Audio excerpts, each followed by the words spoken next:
This is Matthew Kruger, and I'm going to show you two cases of the Brian Little Capsulorhexis rescue technique on white cataracts. The first case is a white cataract that is quite intumescent that progressed rapidly. The capsule has been stained blue, and Healon 5 has been used to fill the anterior chamber. We'll start with a 27 gauge straight needle.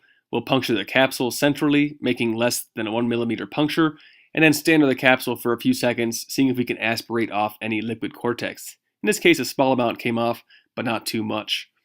Once this has been done, we'll want to start the capsular flap so we can complete the rhexis with our forceps, but we'll want to keep this small. We're still at risk for the Argentinian flag sign, although we're a little more confident now that we have not had a lot of liquid cortex come out.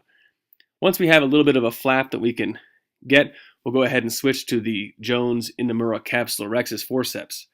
These forceps have an extremely fine tip and are very good for grasping capsulorhexis flaps from any angle and way across the chamber, as they are very thin.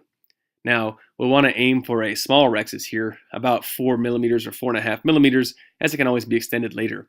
We'll want to regrasp constantly towards the leading edge of the flap to make sure that we don't have any loss of control of the flap. Now, as we pull out here and then regrasp, you'll see that the capsulorhexis basically wants to head straight towards the iris and is not turning quickly.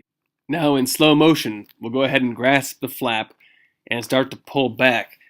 Now, we're a little concerned here that it's not having a good grip, and so we'll just make sure we have a good grip by folding it forward and then going back, straight back, and then pulling in, keeping it on tension, and you'll see how the rhexis flap turns around 90 degrees here in a very quick manner. And so now we know that we're safe and the rhexis is no longer heading out towards the iris. Now, once this has been done, you can return to your normal rhexis technique of keeping the flap folded over and leading the flap around.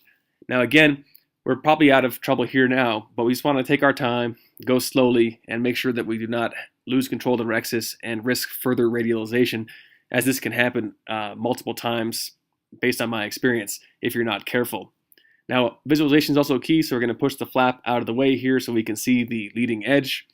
Once we see the leading edge, we'll keep leading it around. Now, the good thing about the capsulorhexis is you can always go back, once the lens is in the eye, to enlarge it using the lens as a guide, which is very nice and very safe, as there's no risk for radialization at that point. And this rhexis size is definitely big enough to do a clean horizontal chop, which is how we'll proceed, as it is a great way to disassemble a white cataract. Now, in the second case, we have a 1 millimeter radial tear as indicated by the arrow. This occurred during creation of the rhexis flap, where the rhexis flap hit an area of fibrosis, and instead of passing through it, it went around it out towards the zonules, and then we stopped. Now, this could also be converted, even though it's a tight space to work in. We're going to go ahead and grab the flap with the capsulorhexis forceps. Once we have confirmed that we have it, then we're going to start to put it on stretch by going into the middle of the eye, and then we'll go to our right to complete it. Now, you'll see it stretching here, and then right now, it'll tear right there, and this now makes a complete continuous rhexis. It is not circular, but it is continuous and safe to proceed with phaco on this very dense 4+ nuclear sclerotic cataract, which gives us confidence that we can get this done without any complications.